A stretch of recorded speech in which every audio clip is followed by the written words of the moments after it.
श्री स्वामी समर्थ.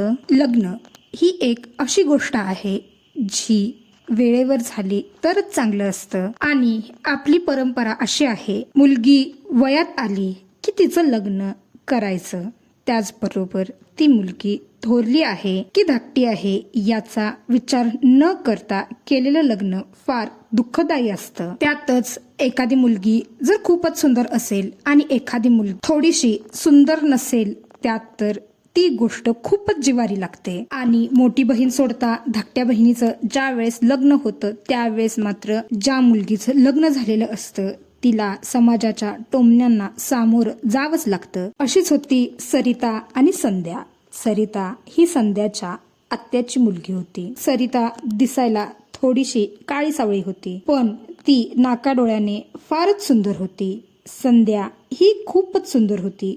तिला बघितल्यानंतर लगेच कोणीही पसंत करेल असंच तिचं रूप होतं. संध्या आणि सरिता या दोघी लहानपणापासून एकत्रच वाढल्या होत्या. जसं की लहानपणामध्ये एकत्र भातुकलीचा खेळ असो किंवा एकत्र शाळेला जाणं असो, त्या दोघी एकत्रच असायच्या. लहान असताना त्या दोघींमध्ये लोक नेहमीच फरक करायचे. एकीला म्हणायचे काळूबाई आणि एकीला म्हणायचे गोरूबाई. यामुळे लहानपणी त्या दोघींना काहीच वाटलं नाही. पण ज्या वेळेस त्या शाळेमध्ये जाऊ लागल्या त्यावेळेस हे कंपॅरिझन ज्या वेळेस होत असे त्यावेळेस मात्र सरिताला खूपच दुःख होत असे. शाळेत असताना समजून घेतलं सरिताने, पण कॉलेजमध्ये गेल्यानंतर देखील ती पद्धत तशीच राहिली. संध्या मात्र त्या सर्वांचं बोलणं नेहमीच टाळायची. तिला तिचं आणि सरिताचं केलेला भेदभाव अजिबात आवडत नव्हता.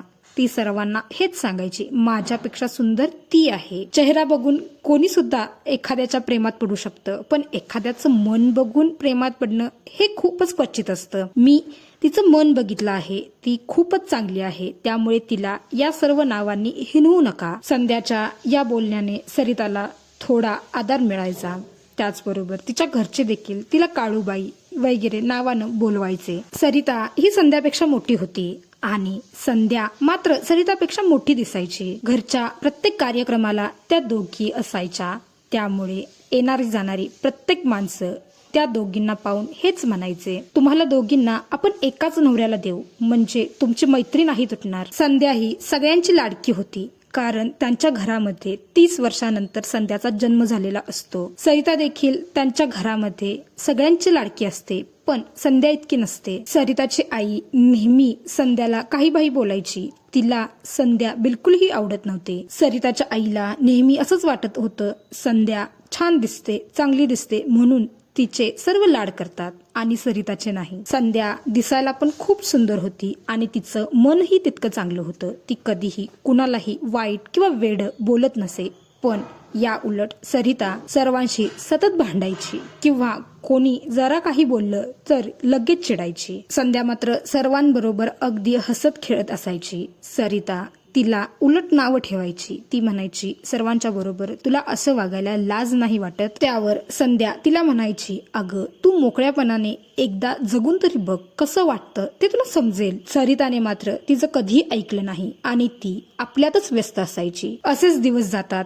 सरिताचं ग्रॅज्युएशन पूर्ण होतं, पण संध्या शिकत असते. संध्या सरिताला दोघींनाही स्थळ येत होती, पण सरिताला जरा जास्त येत होते. सरिताच्या आई वडिलांना सरिताचं लग्न पटकन लावून द्यायचं होतं, पण तिला स्थळ भरपूर येत होते, पण बघून गेल्यानंतर निरोप काही येत नव्हता. सरिता ही स्वामी भक्त होती. ती स्वामी भक्ती खूप मनाने करायची. सरिताच्या घरचे देखील स्वामी भक्ती करायचे. ज्या वेळेस सरिताने स्वामींची भक्ती करण्यास सुरुवात केली त्यावेळेस तिचा स्वभाव थोडा थोडा बदलत गेला. म्हणजे ती जी पटकन चिडायची किंवा तिला राग येत होता तो पूर्णपणे यायचा बंद झाला होता. सतत तिचं एकच चाललेलं असायचं, माझे स्वामी माझे स्वामी. तिचा हा बदललेला स्वभाव पाहून संध्याला खूपच आनंद झाला. संध्या आणि सरिताच्या घरच्यांनी त्या दोघींना एका कार्यक्रमाला पाठवून दिलं होतं. त्या कार्यक्रमामध्ये गेल्यानंतर त्या दोघीही खूपच सुंदर दिसत होत्या, पण लोकांच्या नजरा मात्र खूपच वेगळ्या. त्या सर्वांना जी गोरी दिसते ती मुलगी जास्त पसंत येत होती. त्या लोकांनी फक्त तिचा गोरा रंग बघून तिला पसंत केलं होतं, पण सरिताला मात्र ती थोडीशी डावी होती दिसायला, त्यामुळे तिला टोमणे ऐकावे लागत होते. पण बिचारी संध्या मात्र तिला खूपच सावरून घेत होती. संध्या दिसायला जरी देखणी असली तरी ती मनातून देखील तेवढीच देखणी होती. आणि सरिताला देखील हे माहिती होतं की संध्याचं तिच्यावर किती प्रेम आहे ते. तो कार्यक्रम झाल्यानंतर त्या घरी जातात. घरी गेल्यानंतर सरिताला एक स्थळ येतं. पण तो मुलगा सरिताला नापसंत करतो. सरिताच्या आई वडिलांना सरिताची खूपच काळजी वाटत होती. आता हिच्याशी लग्न करणार तरी कोण असं त्यांना वाटत होतं. सरिताला मात्र या गोष्टीची अजिबात चिंता नव्हती. कारण तिने स्वामींना सांगितलेलं असतं, जे माझं आहे, जे माझ्यासाठी योग्य आहे तेच मला द्या. ती तिच्या आई वडिलांना समजावते, जे माझं आहे ते माझ्यापर्यंत नक्की येईल, पण जे माझं नाही ते माझ्यापर्यंत येईल तरी कसं. जे स्थळ सरिताला आलेलं असतं ते संध्याला देखील येतं. पण संध्या तिच्या घरच्यांना सांगते, मला या मुलाशी लग्न नाही करायचं. याने सरिताला नाही म्हटलं, मग मी कसं याच्या बरोबर लग्न करू. त्यावर संध्याचे घरचे आणि सरिताच्या घरचे तिला समजावतात आणि संध्या त्या लग्नासाठी तयार होते. संध्याचं लग्न होतं. त्या लग्नात सरिता देखील खूपच खुश असते. पण जगाचे टोमणे मात्र चालूच असतात. सरिताला त्या टोमण्यांचा फारसा असा फरक पडत नव्हता. त्यामुळे ती त्यांच्याकडे दुर्लक्षच करायची. सरिता एकदा मंदिरातून बाहेर येत असताना तिला तिच्या जवळचे पाहुणे भेटतात आणि तिला पाहून तिला पुन्हा टोमणे देतात. मंदिरामध्ये कशाला येतेस तू? मंदिरामध्ये येऊन तुझं काही भलं झालं आहे का? मग कशाला इतकी भक्ती करायची? तुझ्यासारख्या मुलींनी भक्ती नाही तर चेहऱ्याला काहीतरी लावलं पाहिजे, पार्लरमध्ये गेलं पाहिजे, स्वतःला अपडेट ठेवलं पाहिजे. पण तू, सरिताचं मन खूपच दुखावतं. ते पाहुणे तिथून गेल्यानंतर सरिता पुन्हा मंदिरामध्ये जाते. स्वामींना फक्त नमस्कार करते आणि तिथून निघून जाते. घरी आल्यानंतर ती खूपच उदास असते. तिची आई तिला विचारते, पण सरिता म्हणते, काही नाही आई, मला फक्त बरं वाटत नाही एवढंच. त्या रात्री सरिताला अजिबात झोप येत नाही. ती जागीच असते आणि थोड्या वेळानंतर तिचा डोळा लागतो. डोळा लागल्यानंतर तिला एक लख्ख प्रकाश दिसतो. त्या प्रकाशामध्ये कोण आहे हे मात्र ती पाहू शकत नाही. पण तो प्रकाश इतका तेजस्वी असतो आणि त्यामधून चंदनाचा सुहास येत असतो. एवढंच तिला स्वप्नामध्ये दिसतं आणि ती अचानक जागी होते. जागी झाल्यानंतर तिला सर्वप्रथम श्री स्वामी समर्थ महाराजांचं दर्शन होतं. ती ज्या ठिकाणी झोपत असते त्या ठिकाणी तिने एक श्री स्वामी समर्थ महाराजांची मोठी तसबीर लावलेली असते. ती स्वामींना म्हणते, स्वामी, माझं मन अगदी अस्वस्थ झालं होतं, पण ज्या वेळेस मी स्वप्नात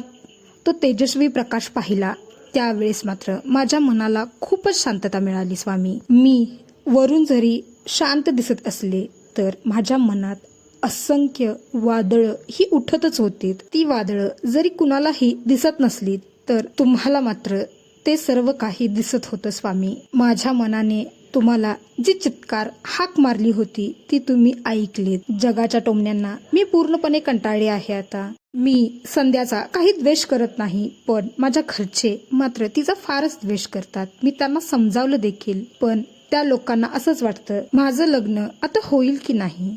पण मला एक गोष्ट मात्र माहिती आहे, जोपर्यंत माझ्या सोबतीला माझे स्वामी आहेत तोपर्यंत मला घाबरण्याचं काहीही कारण नाही. श्री स्वामी समर्थ, श्री स्वामी समर्थ. आजची ही कहाणी प्रत्येक त्या मुलाला किंवा मुलीला आपलीच आहे अशी वाटेल. तुमच्या जवळही काही असे अनुभव असतील तर मला नक्की सांगा. माझ्या चॅनेलला लाईक करा, शेअर करा, सबस्क्राईब करा. कमेंट बॉक्समध्ये श्री स्वामी समर्थ महाराज की जय लिहायला अजिबात विसरू नका. धन्यवाद.